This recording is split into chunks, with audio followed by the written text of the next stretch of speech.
Hello students. तो आइए शुरू करते हैं हम अपना हिंदी। तो सबसे पहले सभी बच्चों का वेलकम, सभी का स्वागत 9th क्लास में। तो बच्चों आज हमारा है स्पर्श भाग 1, कक्षा 9th की हिंदी पाठ्य पुस्तक द्वितीय भाषा। ठीक, भाग 1। बच्चों मैं आपको बता देती हूँ, इस जो अपना जो एक बुक है, ये जो पुस्तक है स्पर्श भाग 1, इसमें 2 खंड हैं। एक है गद्य खंड और दूसरा है काव्य खंड। ठीक, तो अब हम पढ़ रहे हैं सबसे पहले गद्य खंड। गद्य खंड का पहला पाठ है जो हमारा दुख का अधिकार, जो यशपाल जी ने लिखा है। इसके संपूर्ण प्रश्न उत्तर आपको दिए जा चुके हैं। आप डिस्क्रिप्शन बॉक्स में लिंक भी हुआ है, वो भी आप देख सकते हो, और चैनल पर जाकर भी आप इसको देख सकते हो। अब है हमारा चैप्टर 2, पाठ 2, मेरी शिखर यात्रा, एवरेस्ट मेरी शिखर यात्रा, जो कि लिखा है इसको बचेंद्री पाल ने। ठीक है, तो बच्चों सबसे पहले आज हम जानेंगे इनका पाठ का सार। ठीक है, तो पाठ का नाम आपको पता है, मेरी शिखर यात्रा, जो कि लिखा है बचेंद्री पाल ने। और अब हम इनके बारे में जानेंगे पाठ का सार। बच्चों पाठ का सार अगर आप ध्यान से सुनेंगे तो प्रश्नों के उत्तर आपको बहुत अच्छे से याद हो जाएंगे। ठीक है, तो आइए शुरू करते हैं। वीडियो को लाइक कर दीजिए जल्दी से, चैनल को सब्सक्राइब कर दीजिए और वीडियो को शेयर भी जरूर करें और अपना वर्क भी पूरा करें। यहाँ आपको हिंदी से संबंधित आपको जो दूसरी हमारी पुस्तक है संचयन, वो उसका भी सारा मटेरियल मिलेगा, कृतिका का भी मिलेगा, और आपका जो कृतिका के साथ में जो एक और बुक होती है जो क्षितिज, उसका भी आपको मिलेगा। तो संपूर्ण हिंदी आपको मिलने वाली है। तो हमारा पाठ का सार अब हम शुरू करते हैं। ये है पाठ का सार।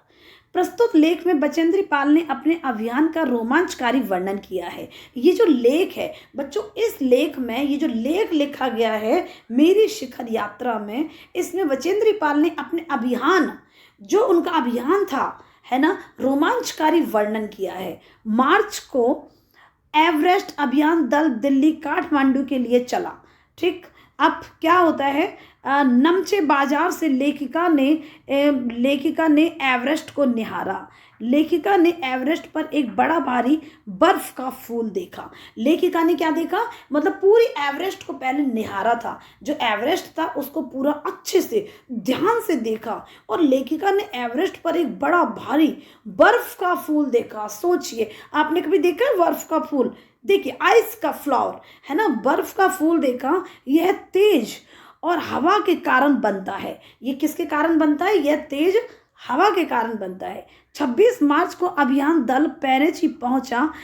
पता चला खम्बू हिमपात पर जाने वाले शेरपा कुलियों में से बर्फ खिसकने के कारण एक कुली, क्या होता है, एक कुली की मृत्यु हो गई। ठीक, और 4 लोग घायल हो गए थे। बेस कैंप पहुंचकर पता चला कि प्रतिकूल जलवायु के कारण एक रसोई सहायक की मृत्यु हो गई। फिर दल को जरूरी प्रशिक्षण दिया गया। फिर दल जब इस प्रकार जब मृत्यु हो रही थी तो एक प्रशिक्षण दिया गया। 29 अप्रैल को 79 मीटर ऊंचाई की स्थित बेस कैंप पहुंचे, जहां तेनजिंग ने लेखिका का हौसला बढ़ाया। लेखिका को हौसला बढ़ाया, उनको बहुत समझाया, अर्थात उनको मोटिवेट किया कि 15 और 16 मई 1984 को अचानक रात 12:30 बजे बेस कैंप पर ग्लेशियर टूट पड़ा। अब सोचिए फिर क्या होता है, रात को 12:30 बजे बेस कैंप पर ग्लेशियर टूट पड़ा, जिससे कैंप तहस नहस हो गया। हर व्यक्ति चोटग्रस्त हुआ, हर व्यक्ति को चोट आई, सारे जो भी थे। लेखिका बर्फ में दब गई थी, है ना, बचेंद्री पाल जी। अब उन्हें बर्फ से निकाला गया, लेखिका। और फिर क्या होता है, फिर कुछ दिनों बाद लेखिका साउथ कोल पहुंच गई, कैंप पहुंच गई। तो फिर क्या हुआ, कुछ दिन बाद जब उनकी चोट वोट सब सही हो गई थी, वो साउथ कोल पहुंच गई थी। वहां उन्होंने पीछे आने वाली साथियों की मदद करके सबको खुश किया। और उन्होंने क्या किया था, वहां जो पीछे से उनके जो साथी आ रहे थे उनकी उन्होंने खूब मदद की। और लेखिका साउथ कोल कैंप पहुंची, वहां उन्होंने पीछे आने वाले साथियों की मदद करके सबको खुश कर दिया। अगले दिन प्रातः वो अंगदौर के साथ शिखर यात्रा पर निकल गई। तो फिर क्या होता है, वो अगले दिन एक अंगदौर नाम का जो व्यक्ति था उनके साथ में वो शिखर यात्रा पर निकल गई थी। अथक परिश्रम के बाद अर्थात भरसक भरसक परिश्रम के बाद, बहुत अधिक मेहनत के बाद में शिखर कैंप पहुंचे।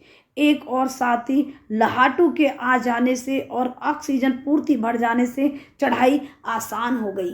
23 मई 1984 को दोपहर 1:07 पर बजे लेखिका एवरेस्ट की चोटी पर खड़ी हुई थी, है ना। तो क्या होता, दोपहर को वो 1:07 की जब देर होती है, एवरेस्ट की चोटी पर खड़ी हुई थी। वह एवरेस्ट पर चढ़ने वाली पहली भारतीय महिला थी। बच्चों, बहुत ही महत्वपूर्ण प्रश्न है ये कि सबसे पहली महिला कौन थी, जो कि भारतीय महिला कौन थी जो कि एवरेस्ट पर चढ़ी थी। तो वो सबसे पहली महिला बचेंद्री पाल थी। चोटी पर 2 व्यक्ति के साथ खड़े होने की जगह नहीं थी। चोटी इतनी मतलब इस तरह की मतलब स्थिर थी, से सुकड़ी हुई थी, है ना, छोटी थी कि वहाँ 2 व्यक्तियों के साथ खड़े होने की जगह नहीं थी। उन्होंने बर्फ़ के फावड़े से बर्फ़ की खुदाई कर अपने आप को सुरक्षित किया। लेखिका ने घुटनों के बल बैठकर सागर मत्थे के ताज को चूमा, है ना। उन्होंने क्या किया, सागर मत्थे के ताज को चूमा, उसे पुचकारा और फिर दुर्गा माँ हनुमान चालीसा को कपड़े में लपेटकर बर्फ में दबा दिया, है ना। उन्होंने क्या किया, उन्होंने घुटनों के बल बैठकर सागर मत्थे को ताज को चूमा, है ना, उनको प्यार किया सागर मत्थे को, और फिर दुर्गा माँ और हनुमान चालीसा को कपड़े में लपेट दिया और बर्फ में दबा दिया। अंगदौर जी उन्हें गले से लगकर बधाई दी। अब अंगदौर जी ने क्या किया, उन्हें गले से लगकर उन्हें बधाई दी। कर्नल खुल्लर ने उन्हें बधाई देते हुए कहा, मैं तुम्हारे पिता को बधाई देना चाहूँगा। देश तुम पर गर्व है ना, देश को तुम पर गर्व है। अब तुम नीचे जाओगी, है ना, अब तुम जो नीचे आओगी तो तुम्हें एक नया संसार देखने को मिलेगा। ऐसा कहते हैं वो कौन, अंगदौर जी। ठीक है, तो इस प्रकार ये हमारा पाठ का सार बच्चों। अब पाठ का सार करने के बाद में अब एक छोटा सा बचेंद्री पाल का हम एक जीवन परिचय पढ़ेंगे, लेखक का परिचय पढ़ेंगे, जो कि बहुत ही इम्पोर्टेंट है और महत्वपूर्ण है। बच्चों, ये पाठ का सार अच्छे से याद कर लेंगे, और पाठ का सार में आपको बहुत कुछ है इसमें, ध्यान से, इसीलिए आप इसको सुनेंगे केवल, और अपने आप ही आपको याद हो जाएगा, डोंट वरी। और फिर एक बार लिखने का अभ्यास करेंगे। तो आइए करते हैं लेखक परिचय। बचेंद्री पाल। अब इनका जन्म कब होता है, इनका जन्म 24 मई 1954। देखो खास बात है, ये मई ही चल रहा है ना। आज तो 14 मई है, ठीक है, 13 मई है आज, तो मई ही चल रहा है ये। तो 1954 को उत्तरांचल के चमोली जिले के बंपा गांव में हुआ था। बच्चों, ये बहुत मेन हेडलाइन है, आप इनको लिख लेंगे और फिर इन्हें याद करेंगे, नोट्स बनाएंगे। पिता पढ़ाई का खर्च नहीं उठा सकते थे, ठीक। अब था बचेंद्री पाल को 8वीं से आगे की पढ़ाई का खर्च सिलाई कढ़ाई करके जुटाना पड़ता था। सोचिए, वो सिलाई कढ़ाई बुनाई भी करती थी और 8वीं क्लास से उन्होंने ये सब काम करना शुरू कर दिया और अपनी पढ़ाई का खर्चा खुद निकालती थी। विषम परिस्थितियों के बावजूद बचेंद्री पाल ने संस्कृत में इन्होंने MA किया। ठीक है, तो बहुत अच्छी बात है। इन्होंने क्या किया, संस्कृत में MA और फिर BEd की शिक्षा हासिल की। इन्होंने MA BEd किया था, MA किया था इन्होंने संस्कृत से और BEd करी। और बचेंद्री पाल को पहाड़ों पर चढ़ने का शौक बचपन से था। पहाड़ों पर चढ़ने का शौक, ये क्या था, बचपन से इनका शौक था। पढ़ाई पूरी करके, ये थोड़ा मिसप्रिंट है शायद, मुझे ऐसा लग रहा है, ये ठीक से नहीं है। ये पूरी करके वह एवरेस्ट अभियान दल में शामिल हो गई। फिर वो एवरेस्ट अभियान के दल में शामिल हुई। कई महीनों तक अभ्यास के बाद आखिर वह दिन आ ही गया जब उन्होंने एवरेस्ट पर विजय के लिए प्रयाण किया। ठीक है, तो उन्होंने अपना हासिल कर लिया अपना मुकाम और वो एवरेस्ट की चोटी पर चढ़ गए, उनका सपना पूरा हुआ। तो ये हमारी बचेंद्री पाल का लेखक परिचय भी हो गया और हमारा पाठ का सार भी हो गया। तो बच्चों, अब हम करेंगे कठिन शब्द। कठिन शब्दों को अपने पेपर में, रजिस्टर में ज़रूर लिख लें, क्योंकि कठिन शब्द आपके लिए बहुत ही इम्पोर्टेंट है। ठीक, तो सबसे पहला कठिन शब्द है हमारा दुर्गम, जहाँ जाना कठिन हो। दुर्गम, दुर मतलब होता है, मतलब दुर्गम, अर्थात गम मतलब जाना। ठीक है, तो जहाँ जाना कठिन होता है उसे कहते हैं दुर्गम। ध्वज मतलब झंडा। हिमशक्ल मतलब बर्फ का गिरना। नेतृत्व मतलब अगुवाई। अवसाद मतलब निराशा, जायजा मतलब अनुमान लेना, हिमविदर मतलब बर्फ में दरार पड़ना, और अंततः मतलब आखिरकार। ठीक, तो आगे हमारे ये हिमपुंज मतलब बर्फ का समूह, उपस्कर मतलब होता है आरोही की आवश्यक सामग्री, भुरभुरी मतलब चूरा चूरा टूटने वाली, शंकु मतलब होता है नौक, और रज्जु माने होती है रस्सी। तो बच्चों मैं आपको एक बात और बता देती हूँ, आप इन प्रश्न ये जो आपके शब्दार्थ हैं इनको अपनी कॉपी में जरूर जरूर उतारेंगे और इनको याद करेंगे, ठीक है, because it's so important for you. Okay, तो बच्चों आइए करते हैं मौखिक प्रश्नों के उत्तर। तो मौखिक प्रश्नों के उत्तर ये हैं। पहला प्रश्न है हमारा, निम्नलिखित प्रश्नों के उत्तर दो दो पंक्तियों में देना है बच्चों। तो पहला प्रश्न है हमारा, अग्रिम दल का नेतृत्व कौन कर रहा था? तो अग्रिम दल का नेतृत्व कौन कर रहा था? अग्रिम दल का नेतृत्व कर रहे थे हमारे प्रेमचंद जी। ठीक है, प्रेमचंद जी कर रहे थे अग्रिम दल का नेतृत्व। आइए करते हैं नेक्स्ट क्वेश्चन। नेक्स्ट क्वेश्चन हमारा ये है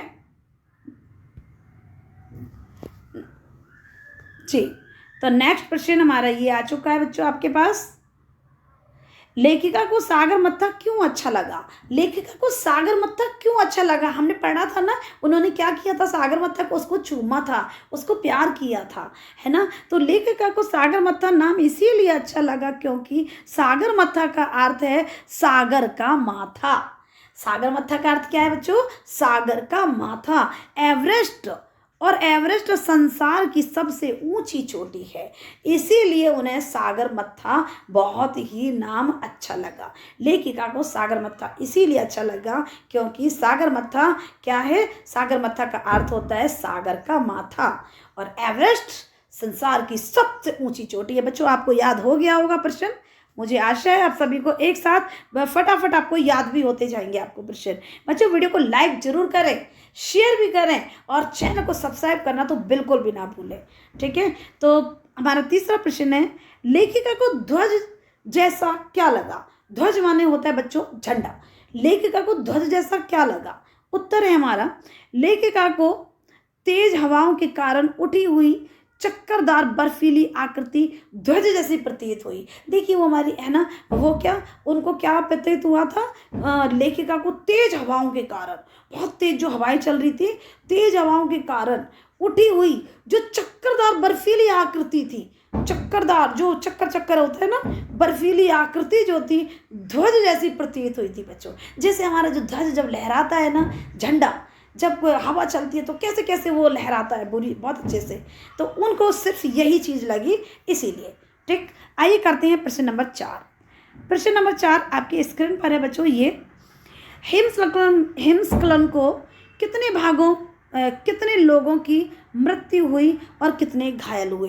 बच्चों हमने पाठ के सार में आपको बताया था, जब हिमस्खलन हुआ था तो कितने लोगों की मृत्यु हुई थी, कितने लोग घायल हुए थे। इसका सही उत्तर है ये कि हिमस्खलन में 2 व्यक्तियों की मृत्यु और 9 लोग घायल हुए थे। ठीक है, इसकी गिनती को अच्छे से याद करेंगे।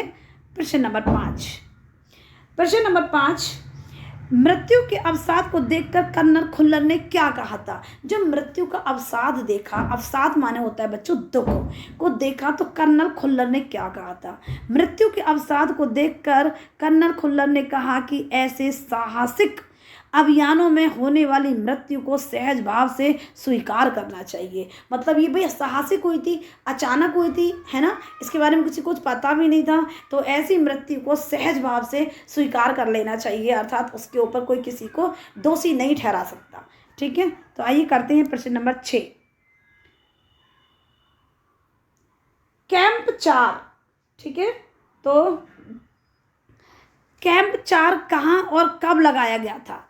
कैंप 4 कहाँ और कब लगाया गया था बच्चों? कैंप 4 79 मीटर ऊंचाई साउथ कोल नामक जगह पर 29 अप्रैल को लगाया गया था। कब लगाया गया था? 29 अप्रैल को। आइए करते हैं नेक्स्ट प्रश्न।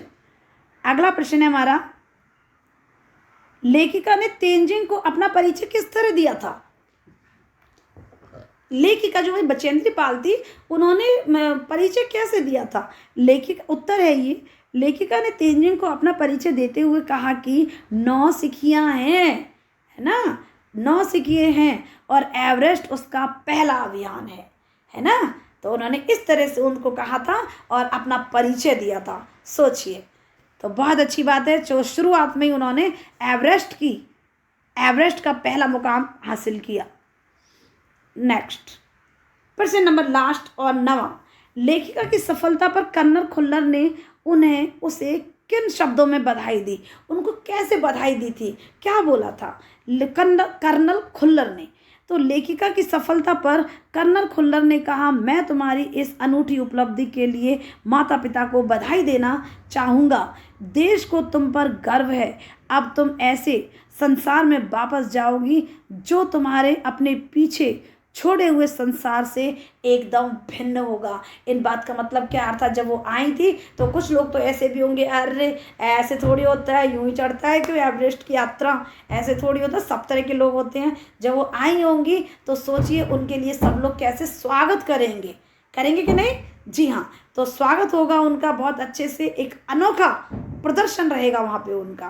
तो इस प्रकार कर्नल खुल्लर ने उन्हें इन शब्दों में उनको बधाई दी थी कि उन्होंने यही कहा था, मैं तुम्हारी इस अनूठी उपलब्धि के लिए तुम्हारे माता पिता को बधाई देना चाहूँगा। देश को तुम पर गर्व है। अब तुम ऐसे संसार में वापस जाओगी जो तुम्हारे अपने पीछे छोड़े हुए संसार से एकदम भिन्न होगा, अर्थात अलग होगा। आइए करते हैं अगले प्रश्न उत्तर।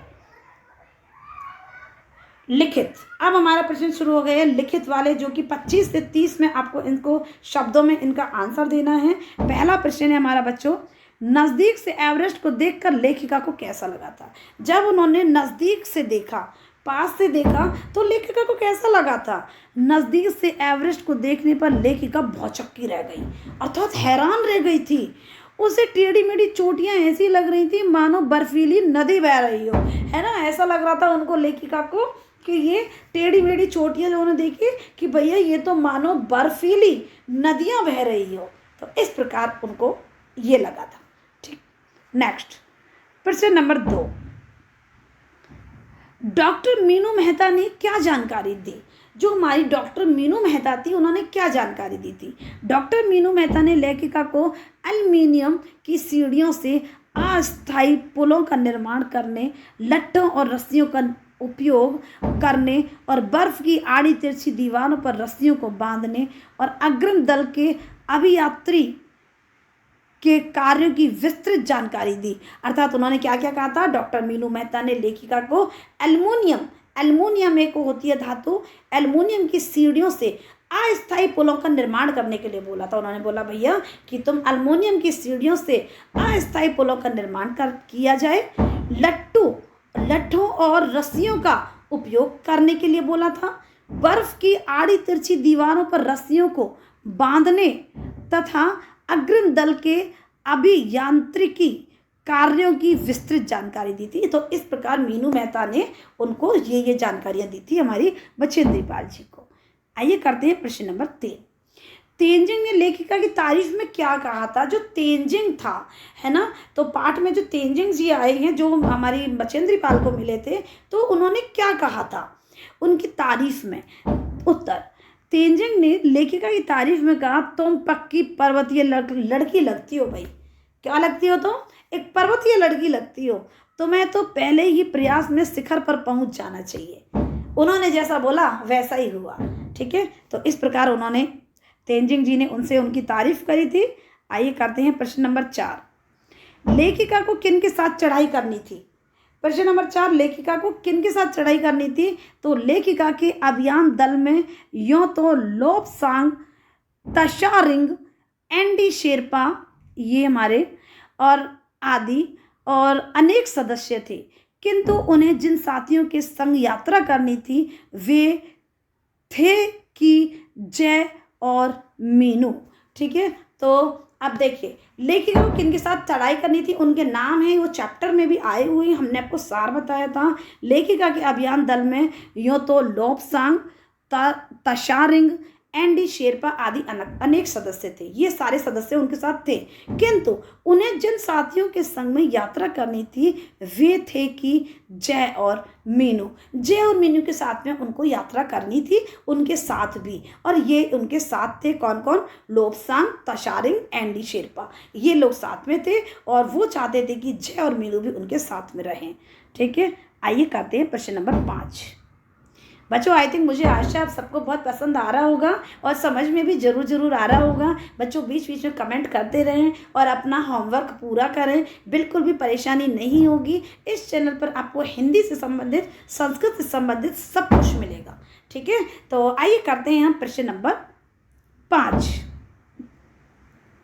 लोभ संगा ने तंबू का रास्ता कैसे साफ किया? जो लोभ संगा थे, लोभ संगा ने तंबू का रास्ता कैसे साफ किया था? तो लोभ संग ने तंबू का रास्ता साफ करने के लिए अपनी स्विस छुरी निकाली। ठीक है, और उन्होंने लेखिका के आसपास जमे बड़े बड़े हिमपिंडों इन्होंने हिमपिंडों को हटाया और लेखिका की चारों ओर जमी पड़ कड़ी बर्फ की खुदाई किया।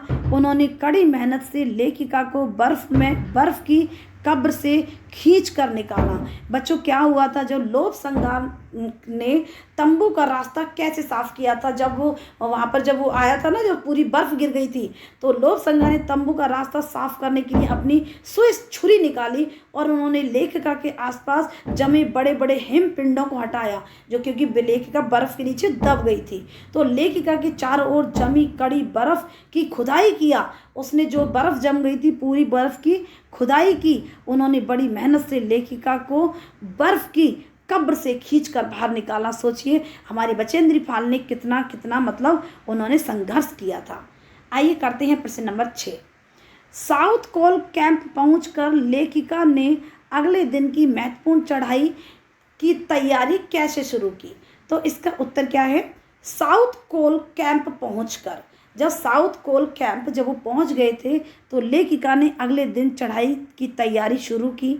उसने खाना, कुकिंग, गैस, ऑक्सीजन सिलेंडर इकट्ठे किए और उसके बाद चाय बनाने की तैयारी करने लगी। देखिए उन्होंने क्या किया था बच्चों, हमारा ये वाला प्रश्न हमारा चल रहा है। तो साउथ कोल कैंप पहुंचकर लेखिका ने अगले दिन की महत्वपूर्ण चढ़ाई शुरू कर दी थी। साउथ कोल कैंप पहुंचकर उन्होंने लेखिका ने अगले दिन की चढ़ाई शुरू की और उसने क्या क्या किया था? खाना, कुकिंग गैस जिस पर खाना बनाते हैं, ऑक्सीजन सिलेंडर आदि रख लिए थे और उसके बाद वह चाय बनाने की तैयारी करने लग गई थी, है ना। तो मतलब लेखिका को चाय बनाना भी आता था। ठीक है, तो आइए करते हैं हम नेक्स्ट। खा निम्नलिखित प्रश्नों के उत्तर 50 से 60 शब्दों में हमको लिखना है। ठीक है, तो हमारा प्रश्न है बच्चों, उपनेता जो प्रेमचंद जी थे वो कौन थे? नेतृत्व जिन्होंने किया था वो थे उपनेता। नेतृत्व करने वाले क्या बोलते हैं? इसमें उपनेता थे वो इस चैप्टर में। तो किन स्थितियों से अवगत कराया? उपनेता प्रेमचंद जी ने जो नेतृत्व कर रहे थे उन्होंने किन किन स्थितियों से अवगत कराया था? अवगत कराना मतलब जानकारी दी थी। तो उन्होंने क्या क्या जानकारी दी थी बच्चों? ये हमारा उत्तर। उपनेता प्रेमचंद ने अभियान दल को खम्बू हिमपात की स्थिति की जानकारी देते हुए कहा कि उनके दल ने कैंप एक जो हिमपात के ठीक ऊपर है वहाँ तक का रास्ता साफ कर दिया है। उन्होंने बताया कि उपनेता प्रेमचंद ने अभियान दल को खम्बू हिमपात की स्थिति की जानकारी देते हुए कहा कि उनके दल ने, है ना, उनका जो दल था, उनका जो समूह था, कैंप एक जो हिमपात के ठीक ऊपर है वहाँ तक का रास्ता साफ कर दिया है और फल बनाकर रस्सियाँ बांधकर इंडियों से रास्ता चिन्हित कर सभी कठिनाइयां जायजा ले लिया गया है। और उन्होंने इस पर भी ध्यान दिलाया कि ग्लेशियर बर्फ की नदी है और बर्फ का गिरना अभी जारी है। हिमपात में अनियमित अनिश्चित बदलाव के कारण अभी तक के किए गए सभी काम व्यर्थ हो सकते हैं। हमें रास्ता खोलने का काम दोबारा करना पड़ सकता है। अर्थात उन्होंने जो भी इतने सारे जो अरेंजमेंट किए थे, है ना, उन्होंने रास्ता साफ किया, फल बनाकर रस्सियाँ बांधकर इंडियों से रास्ता चिन्हित भी कर दिया था, जायजा भी ले लिया था सारी कठिनाइयों का। लेकिन बड़ी बड़ी जो कठिनाइयाँ थी और ग्लेशियर बर्फ़ की नदी है जो कि सभी को पता है, बर्फ़ का गिरना अभी जारी था, वो वहाँ पर बर्फ़ गिरी रही थी। तो वो हिमपात में अनियमित और अनिश्चित मतलब बदलाव हो ही रहे थे प्रकृति के। तो उन्होंने बोला तो हो सकता है कि रास्ता खोलने का काम हमें फिर से दोबारा करना पड़े। अर्थात वही, क्योंकि हिमपात तो बराबर हो ही रहा था ना, बर्फ़ तो गिरी रही थी, तो जो चिन्हित किया तो वो सारे चिन्ह हट जाएंगे। ठीक, तो इसीलिए हो सकता है वो ये भी कहते हैं कि रास्ता खोलने का काम हमें दोबारा करना पड़ जाए। अब आते हैं हम प्रश्न नंबर 2। हिमपात किस तरह होता है? अब जो हिमपात की जो बात हुई है, हिम मतलब होता है बर्फ, ठीक है, तो उससे क्या क्या परिवर्तन आते हैं, हिमपात क्या होता है और इससे क्या क्या परिवर्तन आते हैं बच्चों, इसको अब हम लिखेंगे इसका आंसर। बर्फ के खंडों का अव्यवस्थित ढंग से गिरना ही हिमपात कहलाता है। बर्फ के जो खंड होते हैं, जो ऊपर से आपने देखा ना हिमपात हो रही है ना, हिमपात होती है, ऊपर से बर्फ गिरती है, छोटे छोटे खंड होते हैं, है ना। बर्फ के खंडों का अव्यवस्थित ढंग से गिरना ही हिमपात कहलाता है। मतलब ऐसा नहीं कि यहाँ इतना गिरेगा या तो वो मतलब अव्यवस्थित ढंग से गिरते हैं। ग्लेशियर के बहने से बर्फ में हलचल मच जाती है, और ग्लेशियर जो होता है, जब ग्लेशियर बहता है तो बर्फ में भी हलचल मच जाती है। इस कारण बर्फ की बड़ी बड़ी चट्टानें तक तत्काल गिर जाती हैं। जो बड़ी बड़ी बर्फ की चट्टान होती है ना, वो भी गिर जाती हैं। ठीक, इस अवसर पर स्थिति ऐसी खतरनाक हो जाती है कि धरातल पर दरार पड़ने की संभावना बढ़ जाती है। सोचिए, अब अक्सर बर्फ में गहरी चौड़ी दरारें बन जाती हैं। हिमपात से पर्वतारोहियों की कठिनाइयाँ बहुत अधिक बढ़ जाती है। बच्चों, क्या होता है हिमपात? क्या होता है? तो हिमपात बर्फ के खंडों का अव्यवस्थित ढंग से गिरना ही हिमपात कहलाता है। ठीक, ग्लेशियर के बहने से जब बर्फ में हलचल मच जाती है, और जब जब ग्लेशियर बहता है ना, बहने से बर्फ में भी क्या होती है, हलचल हो जाती है। इस कारण बर्फ की बड़ी बड़ी चट्टानें तक गिर जाती हैं बच्चों, और तत्काल अर्थात शीघ्र। इस अवसर पर ऐसी स्थिति ऐसी खतरनाक हो जाती है कि धरातल पर दरार पड़ने की संभावना हो जाती है जमीन में। अक्सर बर्फ में गहरी चौड़ी चौड़ी दरारें भी बन जाती हैं। हिमपात से पर्वतारोहियों की कठिनाइयाँ बहुत अधिक बढ़ जाती हैं। ठीक है, तो हिमपात ये अच्छी चीज़ नहीं होती है। ठीक, तो आइए करते हैं हम अगला प्रश्न नंबर 3। लेखिका के तंबू में गिरे बर्फ के पिंड का वर्णन किस तरह किया है? लेखिका ने, जो हमारी लेखिका जी हैं, तंबू में गिरे बर्फ के पिंड का वर्णन किस तरह किया है? तो प्रश्न नंबर 3, लेखिका ने तंबू में गिरे बर्फ के पिंड का वर्णन करते हुए कहा, लेखिका ने बताया था जो तंबू में बर्फ का जो खंड गिरा था, जो पिंड गिरा था, तो वह लोहत से बर्फीली सीधी ढलान पर लगाए गए लाइलान के तंबू कैंप 3 में थी। और जब वो 3 में थी, उसके तंबू में लोबसांग और तशारिंग उसके तंबू में थे। अचानक रात के 12:30 बजे उसके सिर पर कोई सख्त चीज़ टकराई और उसकी नींद खुल गई। सोचिए, ऐसा हुआ था उनके साथ में। जब मतलब वो जब उस तंबू में जब तंबू में वो बैठे हुए थे, उसके तंबू में लोबसांग और तशारिंग उसके तंबू में थे, अर्थात उनके साथ ही थे। अचानक रात के 12:30 बजे सिर से कोई एक चीज़ टकराई, है ना, एक चीज़ टकराई और उसकी नींद खुल गई। सख्त चीज़, कठोर चीज़। तभी एक जोरदार धमाका हुआ। उसे लगा कि एक ठंडी बहुत भारी चीज़ उसके शरीर को कुचलती हुई चल रही थी। इससे उसे सांस लेने में भी कठिनाई हो रही थी। सोचिए लेखिका की स्थिति क्या होगी, है ना, वो कितनी संघर्ष किया है उन्होंने। तो इसीलिए हमें भूलना नहीं चाहिए अपने इन लेखकों को। अब है हमारा प्रश्न नंबर 4। प्रश्न नंबर 4, लेखिका को देखकर कि हक्का बक्का क्यों रह गया? लेखिका को देखकर, है ना, हक्का बक्का क्यों रह गया, कि हक्का बक्का क्यों रह गया? अब देखिए इसका आंसर क्या है। जय बचेंद्री पाल का पर्वतारोही साथी था। जो जय था, जय बचेंद्री पाल का पर्वतारोही साथी था। उसे भी बचेंद्री पाल के साथ पर्वत शिखर पर जाना था। शिखर कैंप पर पहुंचने में उसे देर हो गई थी। वह सामान ढोने के कारण पीछे रह गया था। अतः बचेंद्री उसके लिए चाय जूस आदि लेकर उसके रास्ते में लेवाने के लिए पहुंची। जय को यह कल्पना नहीं थी कि बचेंद्री उसकी चिंता करेगी, उसे लिवी लाने के लिए आएगी, उसका लेवा लाने के लिए आएगी, अर्थात उसको लेने के लिए आएगी। इसीलिए जब उसने बचेंद्री पाल को चाय जूस के लिए आए देखा तो वह हक्का बक्का रह गया, है ना। तो वो क्या बोलती हैं, वो कहते हैं कि भाई जय पर मतलब वो हक्का बक्का क्यों रह गए थे। तो जब जो जय था जय बचेंद्री पाल को पर्वतारोही साथी था उनका, भाई उसे भी बचेंद्री पाल के साथ जाना था शिखर पर, लेकिन शिखर कैंप में पहुंचने से अब उनको क्या हो गया था, उनको देरी हो गई थी। वह सामान ढोने के चक्कर में पीछे रह गया। बचेंद्री पाल उसके लिए चाय जूस लेकर आई, रास्ते में लिवाने के लिए पहुंची। जय को कल्पना नहीं थी, जय ने नहीं सोचा था कि बचेंद्री पाल उसकी इतनी चिंता करेगी, उसे उसके लिवाने लेके आएगी। जब उसने लेने के लिए आते हुए देखते हुए देखा तो जय ने जब उनको तो इसीलिए तो बचेंद्री पाल को चाय जूस लाते हुए देखा तो वह क्या हुआ था, वो बहुत ही हक्का बक्का रह गया। ठीक, तो आइए करते हैं अगला नेक्स्ट क्वेश्चन, प्रश्न नंबर 5। तो प्रश्न नंबर 5 हमारा इस तरह से है, एवरेस्ट पर चढ़ने के लिए कुल कितने कैंप बनाए गए और उनका वर्णन कीजिए। तो एवरेस्ट पर चढ़ने के लिए कितने कैंप बनाए गए उनका हमें वर्णन करना है बच्चों। तो पाठ से ज्ञात होता है, हमारे जो पाठ से जो ज्ञात होता है कि एवरेस्ट पर चढ़ाई के लिए कुल 5 कैंप बनाए गए थे। कितने कैंप बनाए गए थे? 5। उनके दल का पहला कैंप 6000 मीटर की ऊंचाई पर था, जो हिमपात से ठीक ऊपर था। दूसरा कैंप 479 मीटर की ऊंचाई पर बनाया गया था। कैंप 3, 4 कैंप थे, कौन कौन से हैं ये देखिए।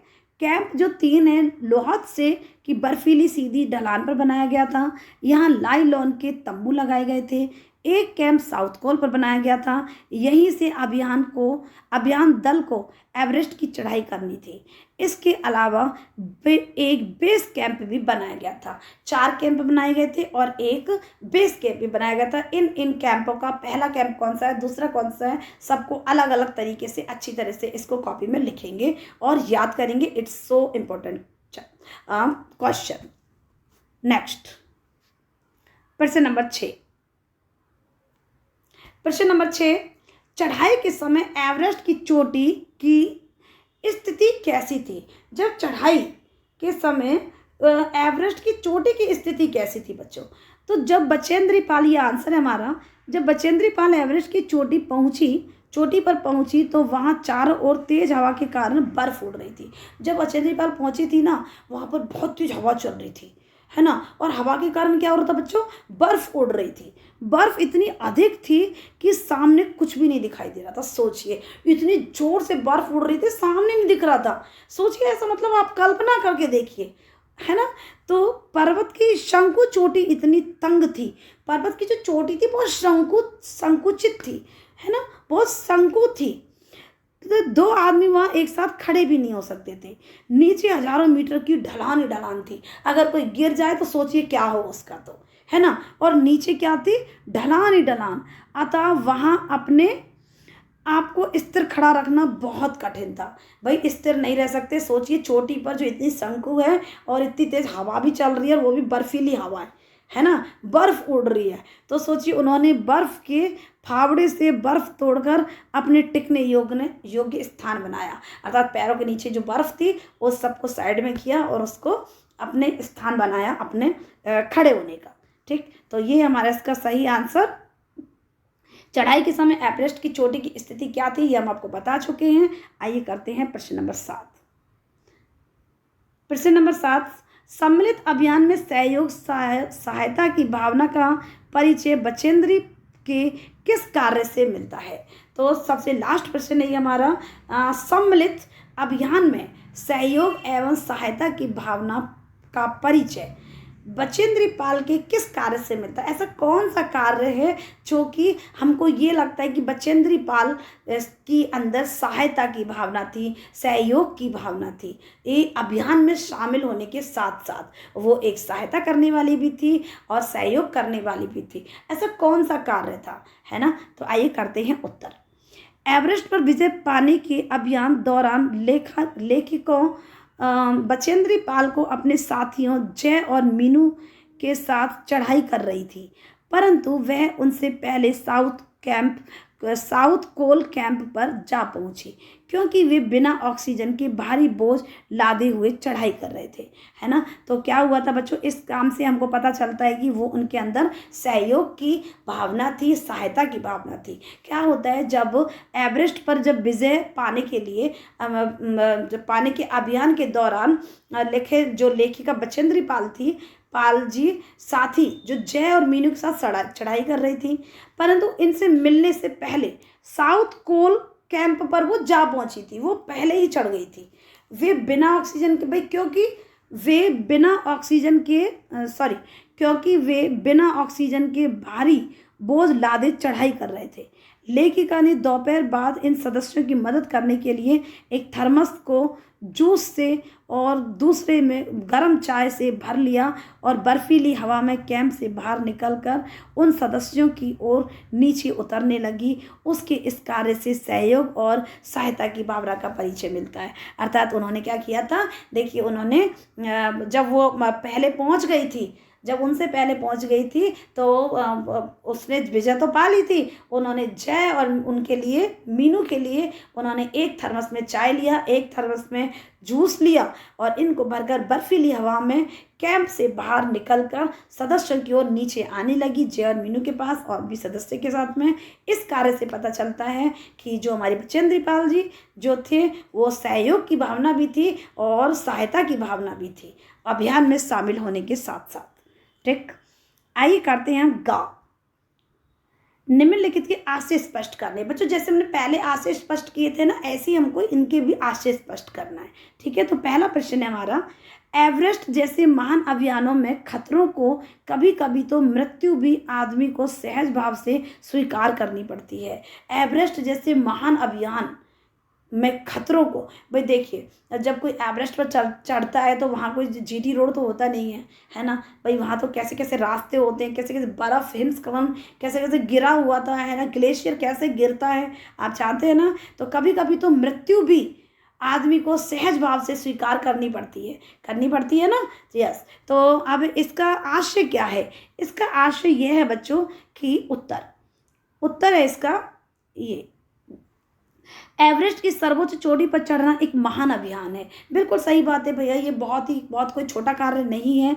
इसमें पग पग पर जाने का खतरा होता है ना, जान जाने का, इसमें पग पग पर जान जाने का खतरा होता है। आपने देखा होगा, अपने चैप्टर में पढ़ा है किस प्रकार वहाँ पर बर्फ़ गिरती है, किस प्रकार वहाँ पर हिमस्खलन होता है, हिमपात होता है, ग्लेशियर गिरता है, वहाँ कितनी जो चोटियाँ हैं कैसी शंकु होती हैं, है ना। अतः यदि ऐसा कठिन कार्य करते हुए मृत्यु भी हो जाए तो उसे सहज घटना के रूप में लेना चाहिए, बहुत हाय तौबा नहीं मचानी चाहिए। अर्थात वहाँ पर ज़्यादा हाय तौबा नहीं मचानी चाहिए भैया, वो स्थान ही ऐसा है, वो प्लेस ही ऐसा है। तो इसीलिए कहा गया है कि मृत्यु को भी आदमी सहज स्वभाव से स्वीकार करना चाहिए ऐसे स्थान पर। तो आइए करते हैं प्रश्न नंबर 2।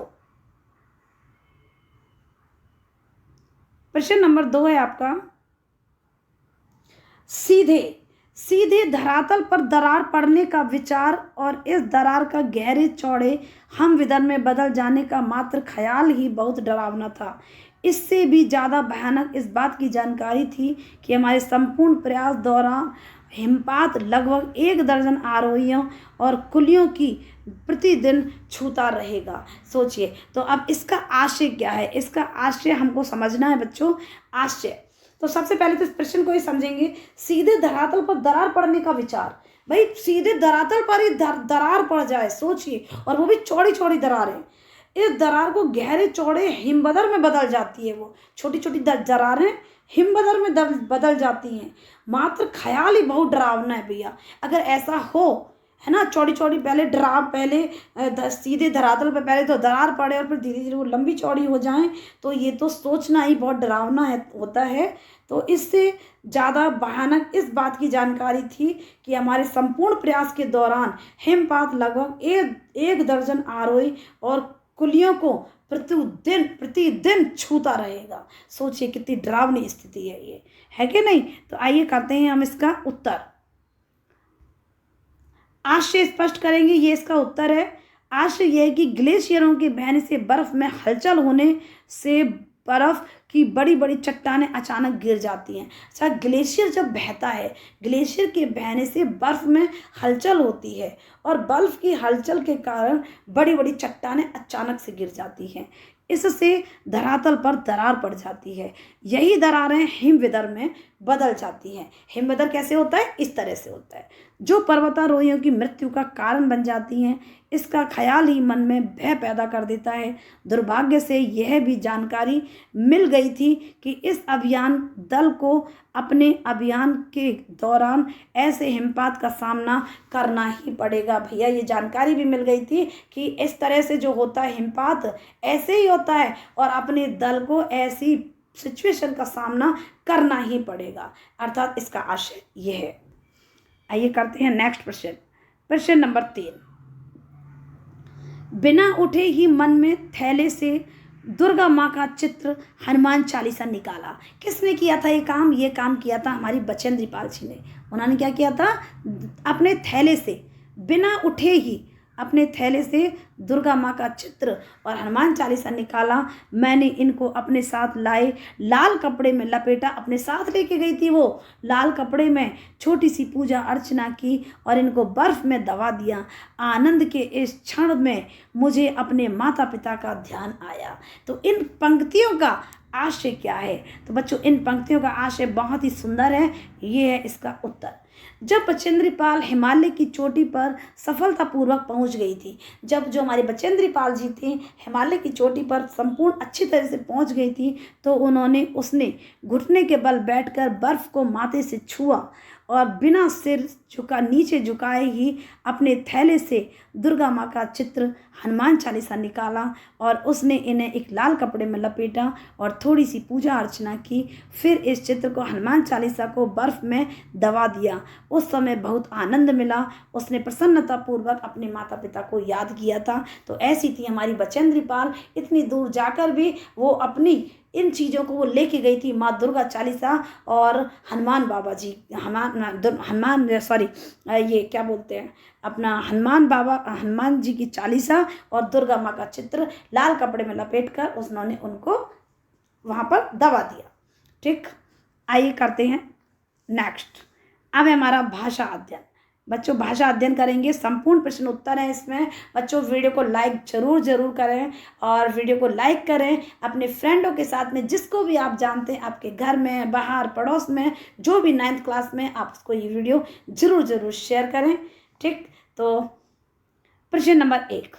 इस पाठ में प्रयुक्त निम्नलिखित शब्दों की व्याख्या पाठ का संदर्भ देकर कीजिए। अब हमको इसमें क्या करना है? इस पाठ में प्रयुक्त निम्नलिखित शब्दों की व्याख्या करनी है, पाठ के संदर्भ देकर करना है। ठीक है, तो सबसे पहला है निहारा है, धसकना, खिसकना, सागर मत्था, जायजा लेना, नौसिखिए। आइए करते हैं सबसे पहले हम निहारा है ये है पहला वाला, निहारा है। तो बहुत निहारा माने क्या होता है बच्चों, है ना? इसको पाठ के संदर्भ में ही करना है हमको। ठीक, तो पाठ के संदर्भ में ही हमें इसको करना है, शब्दों की व्याख्या करनी है बच्चों पाठ के संदर्भ में। बहुत ध्यान से विस्मय के साथ देखना, बहुत ध्यान से विस्मय के साथ देखना, है ना? लेखिका ने नमचे बाजार में पहुंचकर एवरेस्ट पर चढ़ाई करने से पूर्व उसको निहारा, अर्थात चढ़ाई करने से पहले उसने क्या किया था? उसको ध्यान से देखा था। आइए करते हैं नेक्स्ट। धसकना, नीचे धस या दब जाना, नीचे धसना या दब जाना। अब बर्फ की भारी चट्टानें जब बर्फीली धरातल पर गिरती हैं तो धरातल धसक जाता है। इसका ख्याल पर्वतारोहियों को भयभीत करने वाला होता है। बिल्कुल सही बात है, जब ऐसी बातें सुनने को मिलती हैं तो भाई बंदा डर ही जाएगा ना, और उसी स्थान पर हम हैं। ठीक, आइए करते हैं नेक्स्ट। अगला है हमारा बच्चों खिसकना। क्या है? खिसकना तो मतलब है धीरे धीरे सरकना। खिसकना मतलब धीरे धीरे सरकना। ग्लेशियरों के बहने से बर्फ में हलचल मच जाती है और बड़ी बड़ी चट्टानें खिसकने लगती हैं, है ना? सरकने लगती हैं, अपना स्थान छोड़ने लगती हैं। ठीक है, नेक्स्ट। सागर मत्था, सागर माथा अर्थात एवरेस्ट, सागर का माथा अर्थात एवरेस्ट भी इसको कहते हैं हम। लेखिका को एवरेस्ट का दूसरा नाम सागर माथा, जो नेपोलियन में पसंद है और पसंद आया। ठीक, नेक्स्ट हमारा जायजा लेना, मतलब होता है अनुमान लगाना। जायजा लेना मतलब अनुमान लगाना। एवरेस्ट अभियान के समय अग्रिम दल ने पुल बनाकर रस्सियां बांधकर अब सभी बड़ी कठिनाइयों का जायजा ले लिया था। जायजा लेने माने में होता है बच्चों अनुमान लगाना, है ना, पहले से पूर्व अनुमान लगा लेना, पहले ही पता लगा लेना। तो एवरेस्ट अभियान के समय अग्रिम दल ने पुल बनाकर, अग्रिम दल ने पता लगा लिया था कौन कौन सी कहाँ कहाँ प्रॉब्लम है, तो उन पर पुल बना लिया था, रस्सियाँ बांध दी थी और कठिनाइयों का जायजा ले लिया था, आखिर किस किस तरह की वहाँ कठिनाइयाँ हैं। ठीक, आइए करते हैं नौसिखिया, है ना। नौसिखिया तो है नया सीखने वाला। नौसिखिया मतलब अरे ये तो नए नए नौसिखिया हैं, ऐसा बोलते हैं ना, तो ये नौसिखिया माने होता है नया नया सीखने वाला, नया सीखने वाला। तो एवरेस्ट की चोटी पर चढ़ने वाले प्रथम व्यक्ति का गौरव पाने वाले तेंजिंग से लेखिका ने खुद को नौसिखिया कहा था। अर्थात हमारी जो बचेंद्री पाल जी थी, उन्होंने अपने आप को क्या बोला था, नौसिखिया बोला था। ठीक, नेक्स्ट प्रश्न नंबर 2। प्रश्न नंबर 2, निम्नलिखित पंक्तियों में उचित विराम चिन्हों का प्रयोग करना है हमको। बच्चों ये पहला है, दूसरा है और तीसरा है। उन्होंने कहा तुम एक पक्की पर्वतीय लड़की लगती हो, तुम्हें तो शिखर पर पहले ही प्रयास में पहुंच जाना चाहिए। दूसरा, क्या तुम भयभीत थी। तीसरा, तुमने इतनी बड़ी जोखिम क्यों ली बचेंद्री। ठीक है, अब ये देखिए, अब हम करेंगे इनका उत्तर है ये पहला, तो उन्होंने कहा, कॉमा आएगा, कॉमा इन्वर्टेड कॉमा, ठीक है, तो ये पहले कॉमा आएगा ये नीचे यहाँ पर। ठीक, तो तुम यहाँ पर ये चिन्ह आएगा,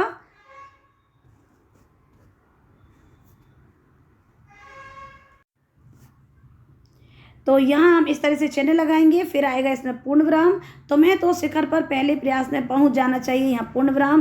क्या तुम भयभीत थी, यहाँ पर क्योंकि यहाँ प्रश्न पूछा गया है और प्रश्न को कॉमा इन्वर्टेड कॉमा में बंद कर देंगे और इसको करेंगे हम फिर यहाँ लगाएंगे हम क्वेश्चन मार्क।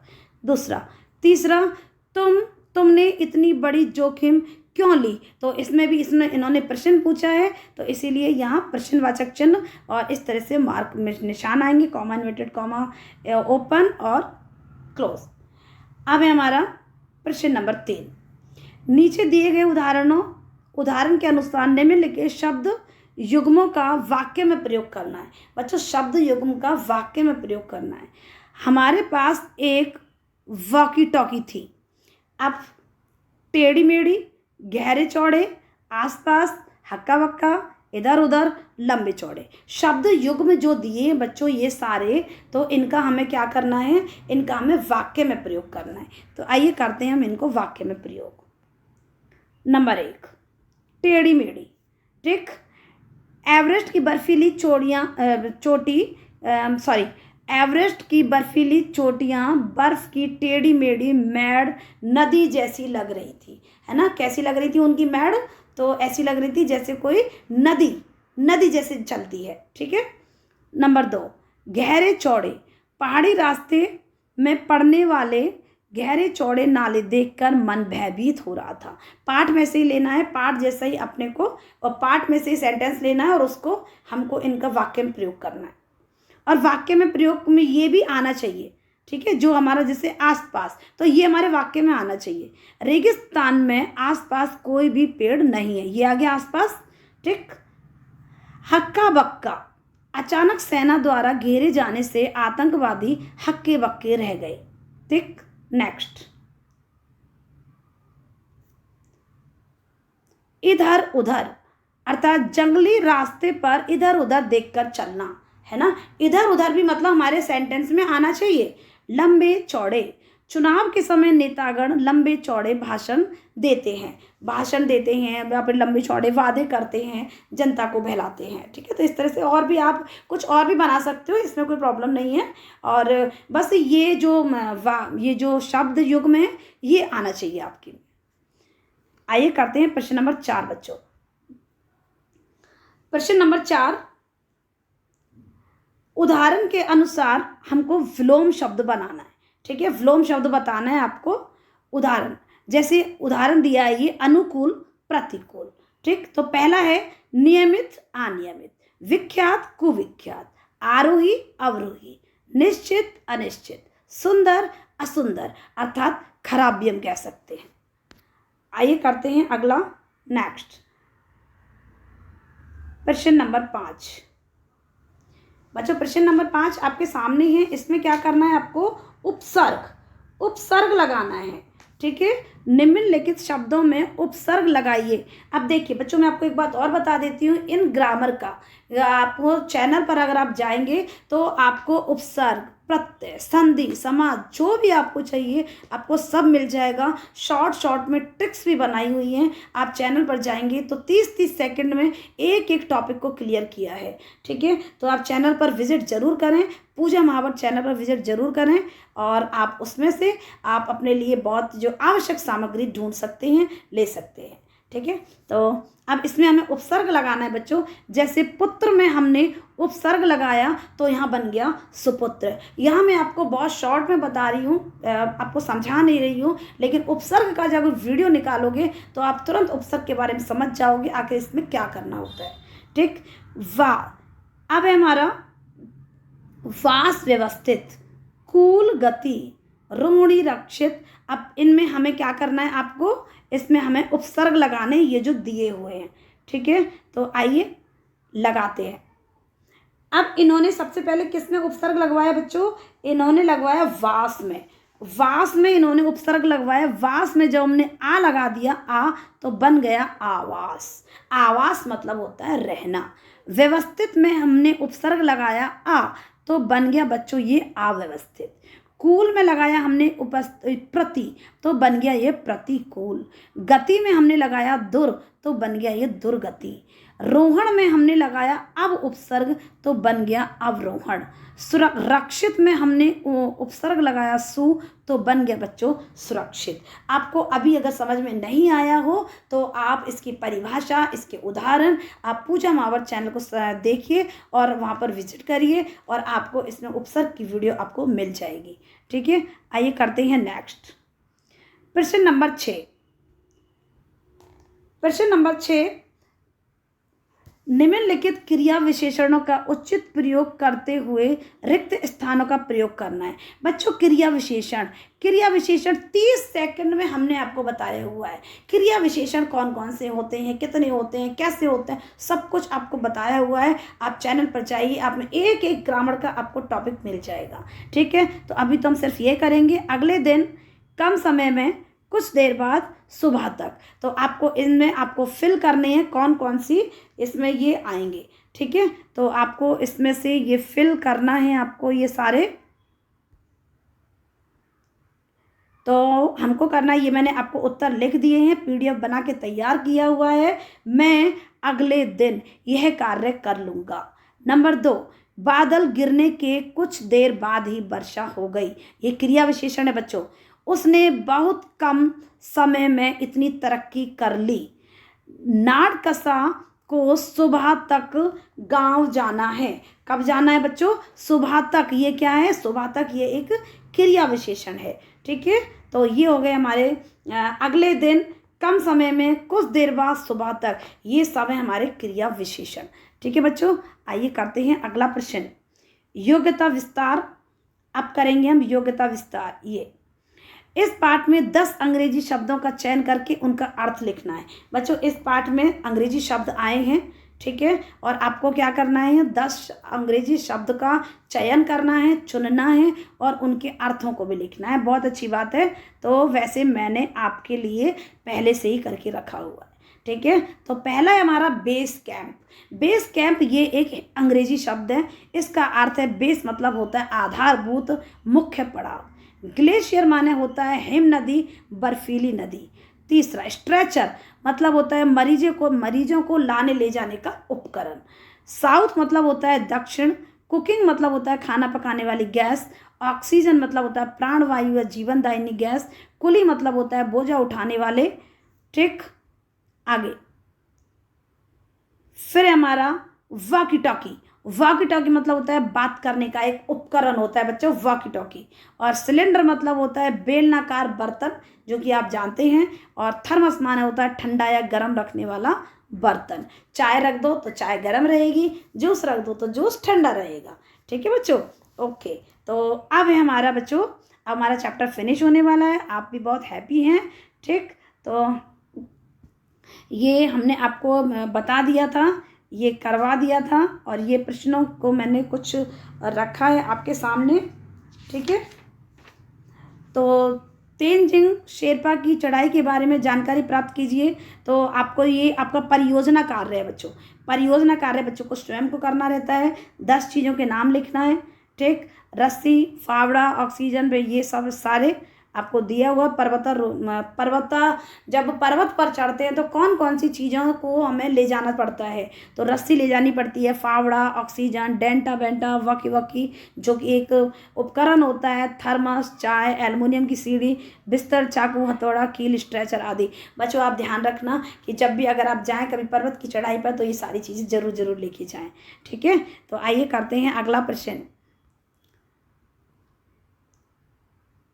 अगला प्रश्न है हमारा बच्चों, तेनजिंग शेरपा की पहली चढ़ाई के बारे में जानकारी प्राप्त करें। तो इसको आप, ये आपका अदर प्रश्न है, आप इसको अच्छे से जानकारी लेंगे और पापा से पूछेंगे, मम्मी से पूछेंगे, नेट से निकालेंगे।